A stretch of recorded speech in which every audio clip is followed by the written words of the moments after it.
Okay, so let me start with the homage to the Buddha. So I chant in Pali, Namo tassa bhagavato arahato samma sambuddhassa. Oh, that is homage to the Blessed One, the Worthy One, the fully enlightened one. Okay, so we're continuing now with our series on the paths to liberation in early Buddhism. And so far we have covered the Noble Eightfold Path, and then the sequential training, and the 7 factors of enlightenment. And now we come to another presentation of the path, which becomes very influential within the Theravada tradition, and that is called the 7 stages of purification. And the source for that particular presentation of the path is a sutra in the Majjhima Nikaya. It's sutta number 24, and is called in Pali the Rata Vinita Sutta, which is translated the relay of chariots. And the sutta takes the form of a conversation between 2 of the Buddha's monk disciples. There's Venerable Sariputta and another monk named Venerable Puna Mantaniputta. And in the sutta, it's Sariputta who asks questions to the Venerable Puna Mantaniputta.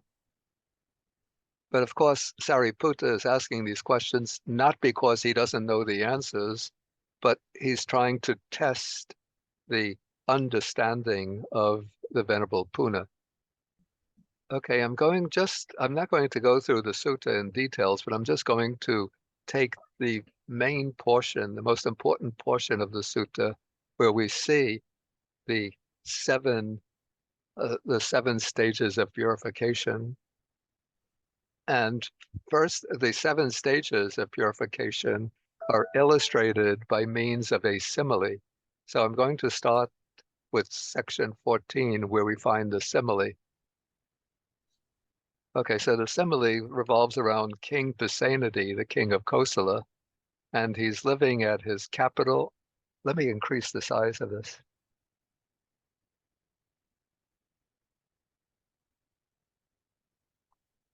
Okay, so the king is living at his capital at Savatthi, and he wants to go to another city named Saketa, where he also has a palace.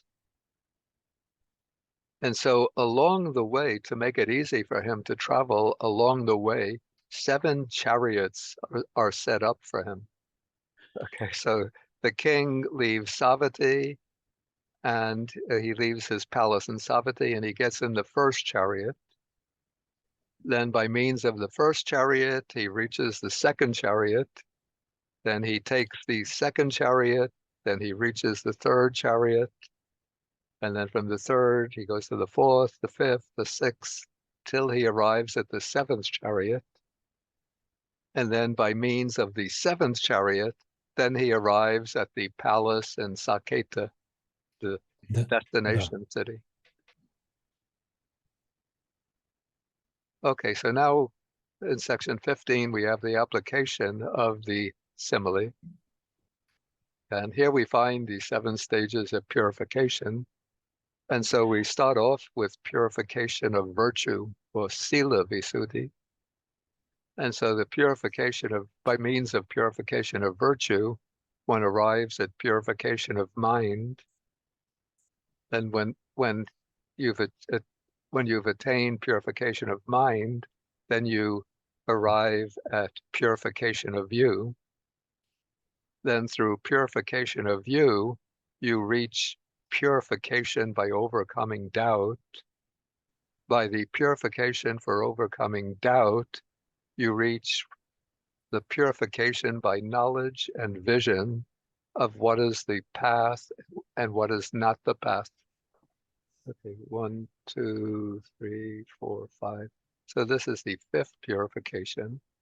Yeah, I just don't want to repeat the whole name. It's too long. Okay.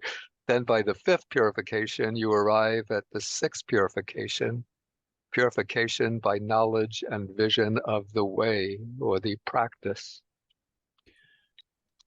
And then by purification of the practice, one reaches purification by knowledge and vision. And then by purification of knowledge and vision, then one arrives at final nibbana without clinging, which is the goal of the living the spiritual life under the Buddha.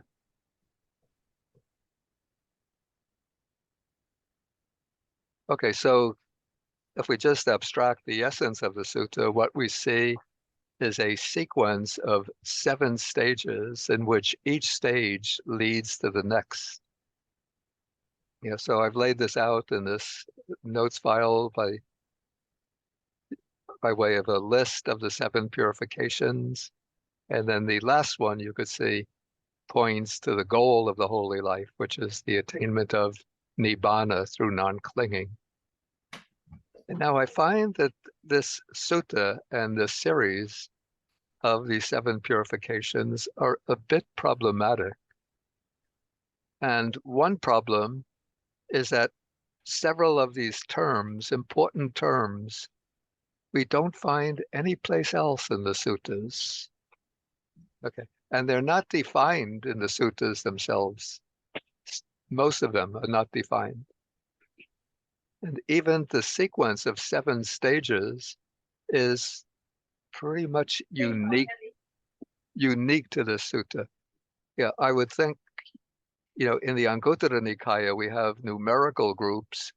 And so you would think in the Book of Sevens of the Anguttara Nikaya that you would find several suttas about the 7 stages, but there are none there. And at the end, one of the suttas at the end of the Digha Nikaya, the long discourses, one finds 9 purifications, which includes the 7 purifications, but also adds purification of wisdom and purification of liberation. Yeah, so that's, it raises some questions. Maybe we could have a little suspicion that maybe this sutta doesn't come from the earliest period from the life of the Buddha himself. Maybe it came from like a generation or 2 generations later when the early Sangha is trying to elaborate on the stages of the path. Okay, but still within the Theravada tradition, this sequence of 7 stages plays a very important role because it serves as the basis for the scheme of the path laid down in this influential work, the Visuddhimagga.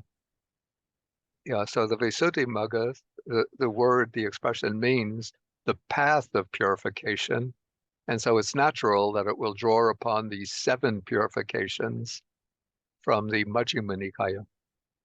And then the Visuddhimagga bases some of its detailed explanations upon an older treatise included in the Sutta Pitaka called the Patisambhidamagga, which maybe was composed perhaps in the 2nd century before the 2nd century BC.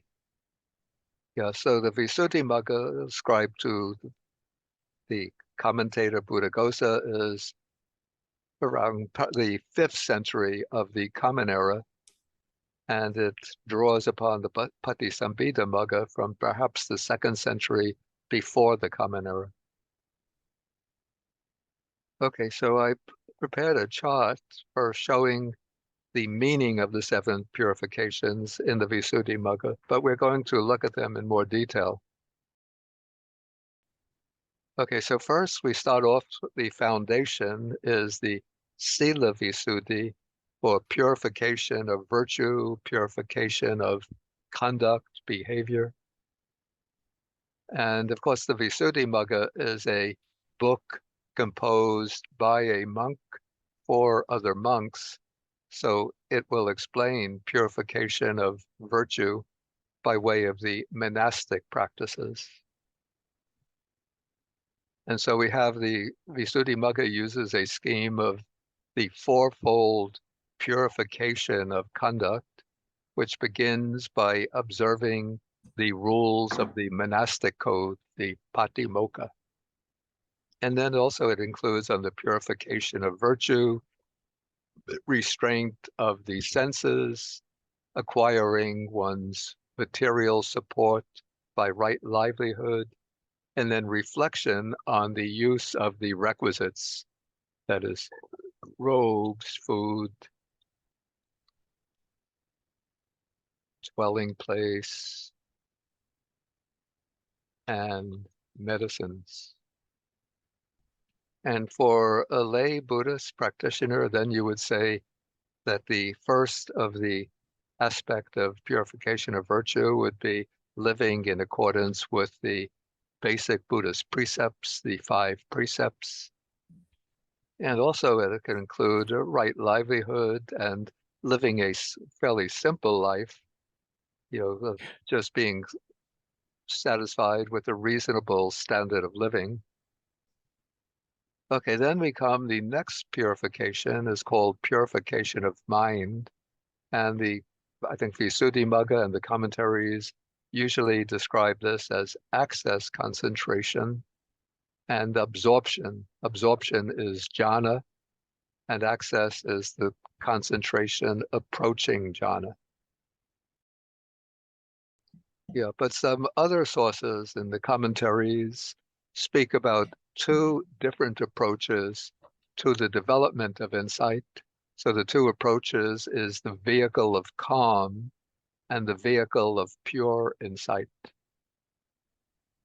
Okay, so in the vehicle of calm, one first develops samadhi to the level of access concentration or absorption concentration, to the jhanas or to a state of concentration close to the jhanas.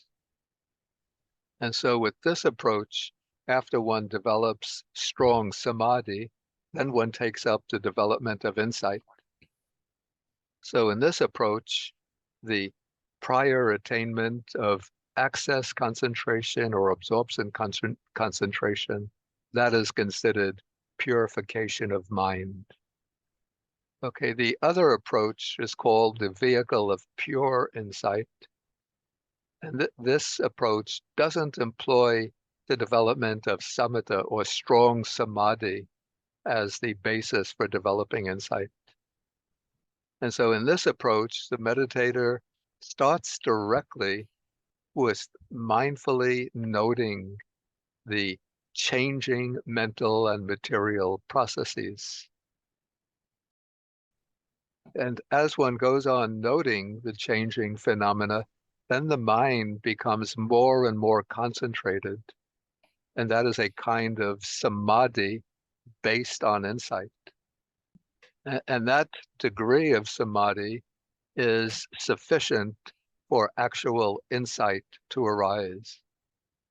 And so in this type of meditation, that level of calm or samadhi is considered purification of mind. Yeah, so among contemporary meditation masters, we say that this first approach to one who has made it sort of widespread today is the Venerable Pa Auk Sayadaw of Myanmar, and maybe the one most famous for the pure insight approach is Mahasi Sayadaw, and maybe even Ajahn Chah. So it's a little bit hard to pin Ajahn Chah down. Okay, so now we have purification of mind, and now we come to the next purification, which is the starting point for the development of wisdom. Yeah, so here with the first purification, we have the aspect of sila, or good conduct. The second purification, the aspect of samadhi. And then starting with the third, we have the development of wisdom, or panya.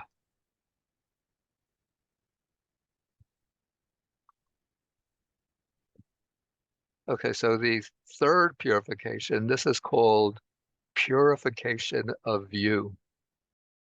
And one begins this purification by investigating the mental and material dhammas, that is, the dhammas of the five aggregates, with regard to their special characteristics. So now one has to start examining one's experience and sort of breaking the experience down into the different components, the mental and material components. So usually we have the idea that I am a self, I am a truly existing individual, I am a substantial person.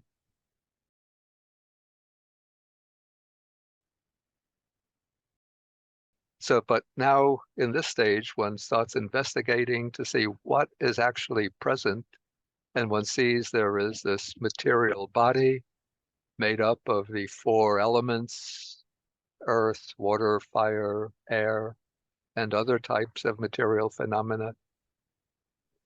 And on the mental side, one sees there is feeling, the sort of quality of experience being pleasant, painful, or neutral.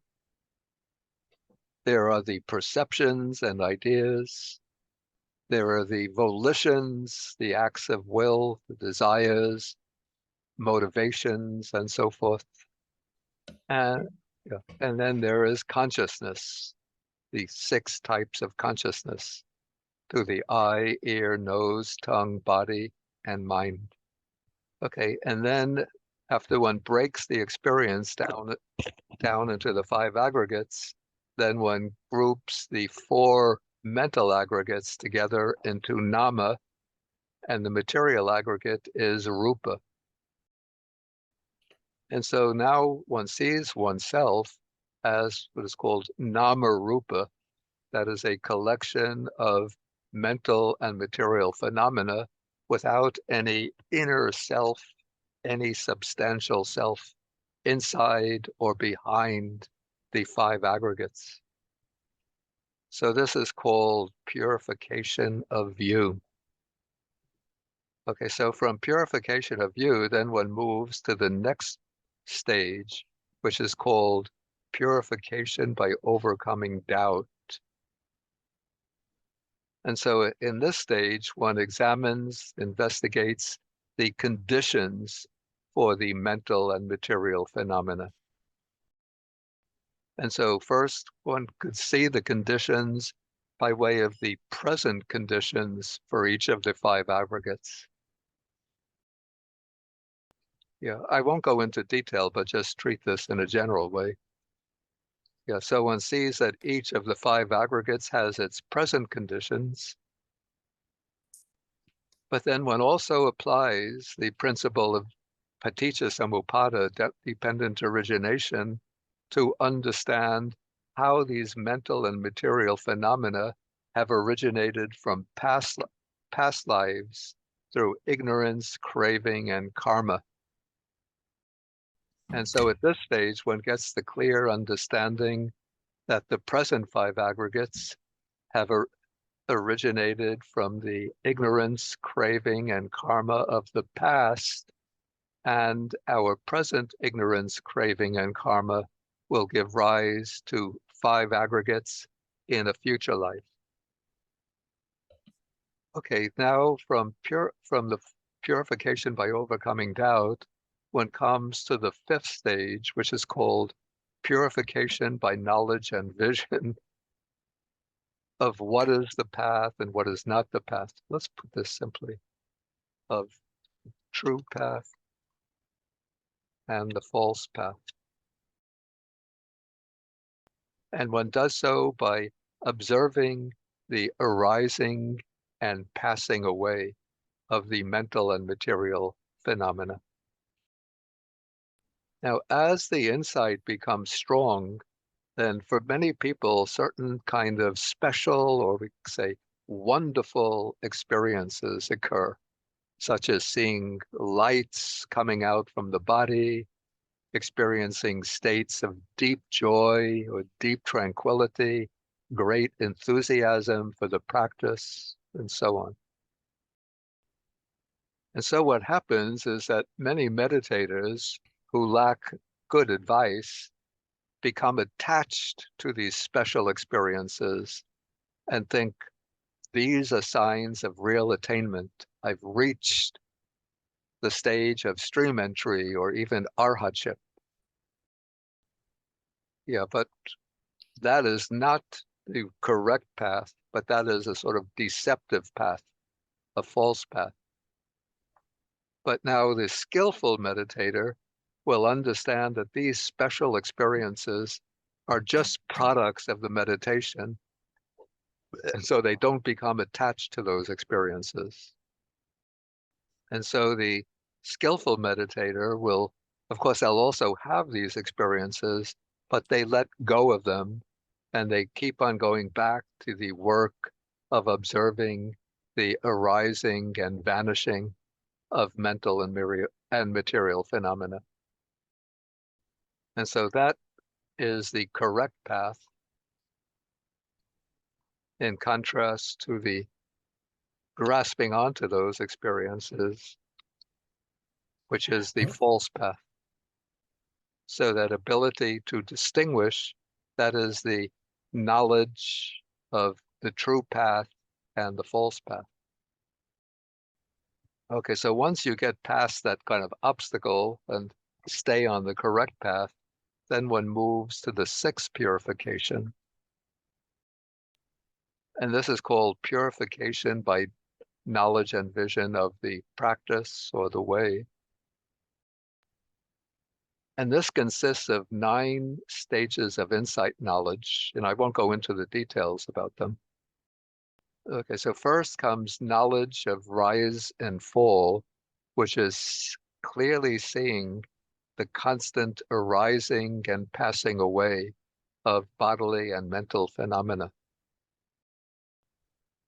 And then when the knowledge of rise and fall becomes very strong, very powerful, then at a certain point, the attention to the arising of things falls away, and the meditator focuses only on the breakup and vanishing of phenomena. So whatever the meditator focuses on, he just sees everything is just breaking up and vanishing.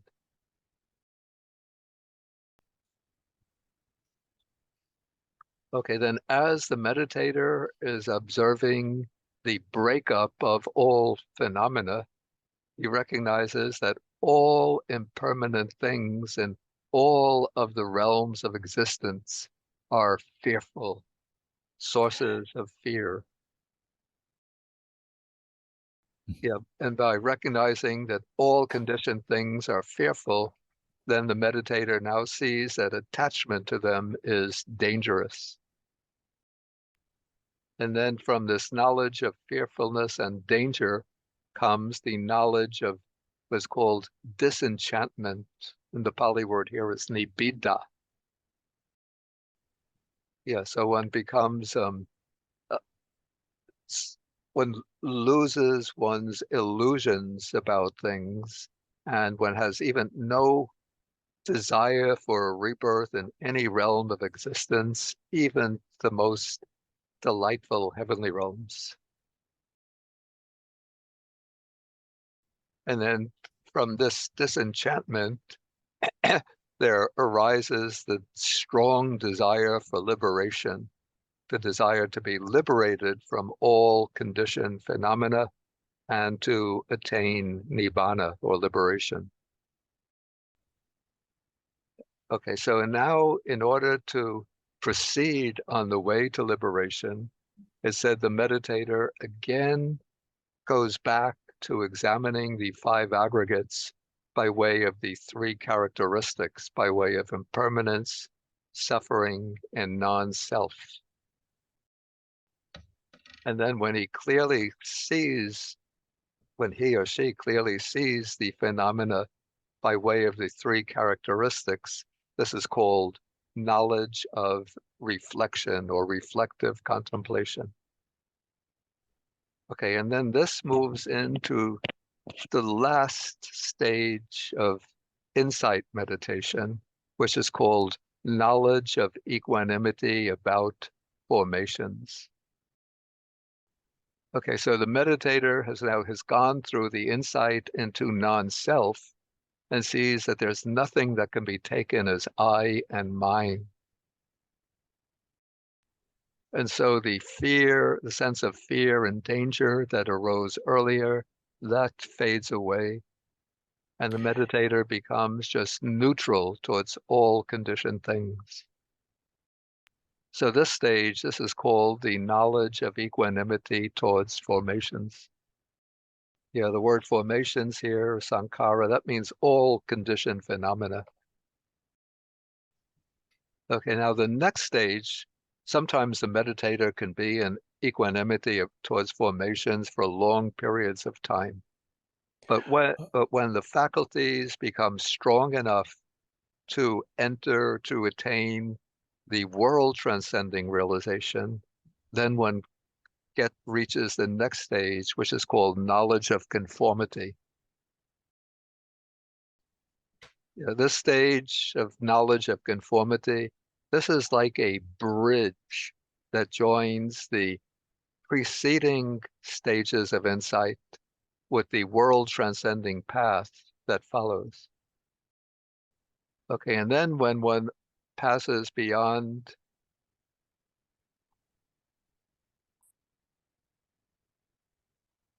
I just noticed the mistake. Okay,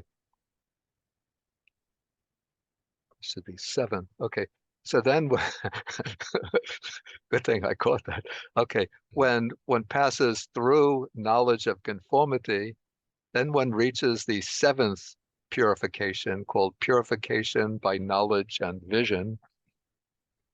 And this, according to the Visuddhimagga scheme, this is explained as the 4 Lokuttara Magga, world transcending paths. That is the paths of stream entry, once returning, non-returning, and arahatship. And as we know, in an earlier class, I think it was the last one on the sequential training, I showed a chart on the 4 paths, which showed which fetters are eliminated by each path and how many rebirths remain with the attainment of each path. And with the attainment of the 4th path, the one of arhatship, then all the fetters are eliminated and there are no rebirths remaining. And so that would correspond to King Pasenadi entering the palace at Saketa, that is the Nibbana through non-clinging. So this is the explanation of the 7 stages of purification that has come down in the Visuddhimagga and plays a very fundamental role in the Theravada tradition, the Theravada meditative tradition. Okay, but I myself, being a good heretic, have developed a different interpretation of the 7 stages of purification. So I don't have any authority, so don't take this interpretation as being authoritative, but it's just another way to look at the 7 stages. Again, I prepared some notes on this interpretation. I think you can see them. So I said it's rather peculiar that the 7 Visuddhis are not mentioned as a group elsewhere in the Nikayas, only in MN in Majjhima number 24. Yeah, we would have expected to see some suttas on the 7 purifications in the chapter on the 7s in the Anguttara Nikaya. Yeah, then in a sutta towards the end of the Digha Nikaya, we have 9 things to be developed, and we have here the first 7 purifications, and then in addition we have purification by wisdom and purification by liberation. So this shows that this scheme of 7 purifications, it's a little bit suspicious that it might not come from the very early period. We don't see the Buddha himself teaching 7 stages of purification. And so I've tried to offer an alternative interpretation of the 7 stages. Okay, so first I started to develop that alternative interpretation based on a sutta in the Anguttara Nikaya Book of Fours. It's number 194, which speaks of 4 kinds of striving for purity. We have purity of sila, purity of mind or citta, purity of view, and purity of liberation. And now the interesting one here is the striving for purity of view. And you see the definition here in this sutta is that the monk understands as it really is, this is suffering, this is its origin, its cessation, and the way to cessation. Now, in many places in the suttas, direct knowledge of the Four Noble Truths, as indicated here, is identified as the knowledge of a stream enterer and those at higher stages of attainment. Yeah, so in the Visuddhimagga scheme, purity of view means the beginning stage in the practice of insight meditation. But this definition seems to show that purity of view means the attainment of stream entry or one of the higher stages. And then to support my understanding, I looked at a few other suttas. So here's one from the Samyutta Nikaya, chapter 56. It says that a noble disciple, a person accomplished in view, is one who understands directly the Four Noble Truths. And so that establishes the identity of having this experiential view of the Four Noble Truths with reaching the minimal status of stream enterer. Yeah, and then I found another sutta in Anguttara Nikaya. So it says, what is the wisdom of a trainee? And the word trainee is a technical term in the suttas indicating one who has reached at least stream entry, but has not yet attained arhatship. And the wisdom of the trainee is understanding directly the Four Noble Truths. Then another sutta in the Anguttara Nikaya, how has a monk attained the state of a noble one? This is Arya, and the noble ones are the stream enterers, once returning, non-returner, arhat. And the minimum state of the noble one is the stream enterer. And here the monk understands as it really is, this is suffering and so on, Four Noble Truths. And so when this sutta in the Anguttara Nikaya 4s, number 194, defines purity of view as understanding the Four Noble Truths, that seems to indicate that this stage means the attainment of stream entry.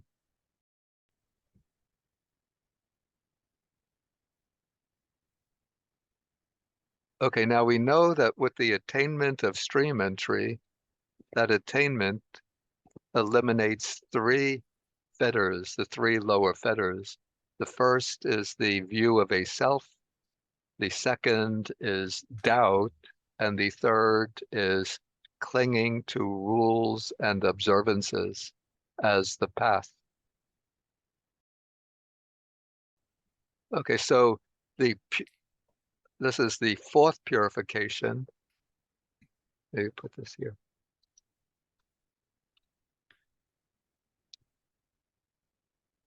Could then mean the elimination of the fetter of doubt accomplished with the attainment of stream entry. So with the third purification, purification of view, you gain realization of the Four Noble Truths, the fundamental truth of the Dhamma, and then that right view eliminates doubt. And now with the attainment of stream entry, one sees clearly that the Noble Eightfold Path is the correct path. And then you're no longer attracted to what is called sila bhatta, to taking the observance of mere rules and other observances to be the path.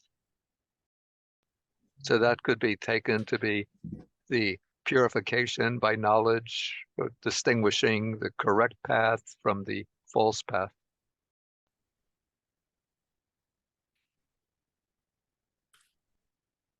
Okay, then we come to the sixth purification. This is purification by knowledge and vision of the practice.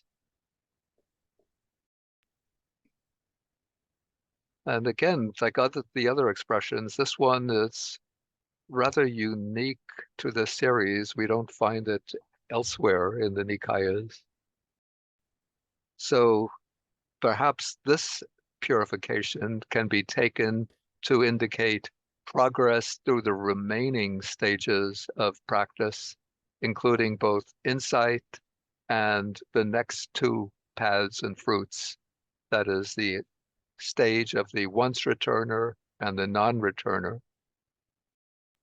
And then finally, as you go through the other stages of practice, you arrive at the path of arahatship, which brings liberation. And so the path of arahatship could be considered purification by knowledge and vision. And then that sutta in the Anguttara Nikaya mentions purification by liberation, vibhuti visuddhi. And so this might be taken to be the fruit of arahatship. And that could be equivalent to the attainment of nibbana without clinging, which is mentioned as the goal in the sutta on the chariots. Yeah, so so this is the interpretation that I've sort of developed, but I think both interpretations have their own advantages. I think mine is probably corresponds better to the original intention of these 7 purifications. But the Visuddhimagga scheme maybe has the advantage that it includes the stages of insight that had been developed in the early commentaries. Okay, I think this can do for my presentation. I wanted to leave some time for questions. So if you want to ask the question, you can put up your hand symbol, or you have a question box, I think, in your Zoom. Okay. Okay, so I see some questions in the participant list. Yeah, we have a question. What does restraint of the senses mean here exactly? Basically, very simply, it means not letting it's really not letting the mind become entangled with the objects that appear through the senses, becoming entangled with pleasant objects through lust and attachment, and not becoming entangled with disagreeable objects through aversion and ill will. I think I dealt with restraint of the senses in greater detail in the second talk on the sequential training. So if you want details, you can try to find the YouTube video on that and check my explanation there. Okay, so I see some hands in the participant list, so I'll call. Okay, Samangi. Yes, Bhante, thank you. So I am wondering, for example, there are these one step after the other of developing. And so understanding, I don't know whether the word is understanding, but understanding what nirvana is and liberation is, liberation is comes after several steps.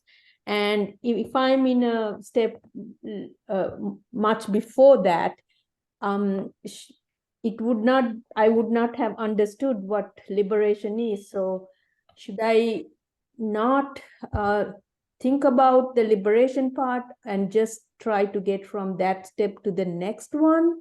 Because it seemed like if I don't understand what liberation is, saying I want to attain it is not quite truthful, because I don't know what it is. Mm-hmm. Okay, so I say by studying or reading these suttas and listening to Dhamma talks by reliable teachers, you have some idea about what Nibbana is. And then if you are a Buddhist, then you have faith in the Buddha when he says you should strive for Nibbana, or liberation. But just having the understanding is not experiential knowledge. But having the faith and the intellectual understanding motivates you to practice. And then when your practice comes to fulfillment, then you gain the experiential realization of liberation. Yeah, so that's the way it works. Thank you. Okay, let's say I see in the participant list, there is a name in the Cyrillic characters. So that will be somebody from the Russian-speaking world. So let's take their question first. Because my regular students can ask questions anytime, but Okay.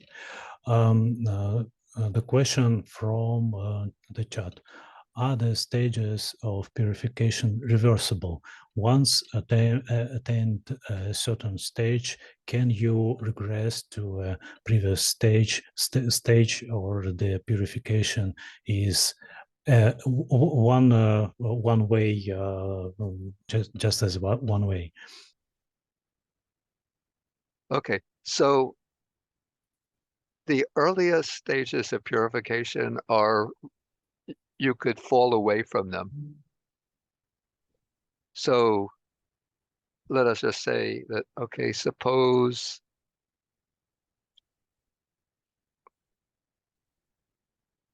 I'm just trying to get, okay, this one. Okay, so suppose one has reached purification of view. This is the Visuddhimagga scheme. And then one doesn't continue one's practice, then one could fall away from purification of view. If you're not even doing samadhi meditation, you can fall away from purification of mind. And even if you start breaking the precepts, then you fall away from purification of virtue. But if you fall away and it's not too serious, then if you want to start making progress again and you start to practice again, then you can practice, or you can make more rapid progress than somebody who has never gone through these purifications before. But once you reach the 4 world transcending stages, or the noble stages, then once you reach one stage, you can't fall away to a lower stage. Okay, so that will be my answer to that question. Mm-hmm, mm-hmm. Okay. The question is about the cases when we have a bad life, but rebirth in this life, in a family with alcoholic addiction, drug addiction, and so on. And okay, if we born in this kind of family, it is a kind of bad karma for us. So if it happens, how can a person to practice, even being addicted in alcoholic, even living in such kind of family and so on, how it could be possible for such kind of person to practice, to keep belief in Dhamma and so on? if the person is born into a bad family. Is that the question? Yeah, right.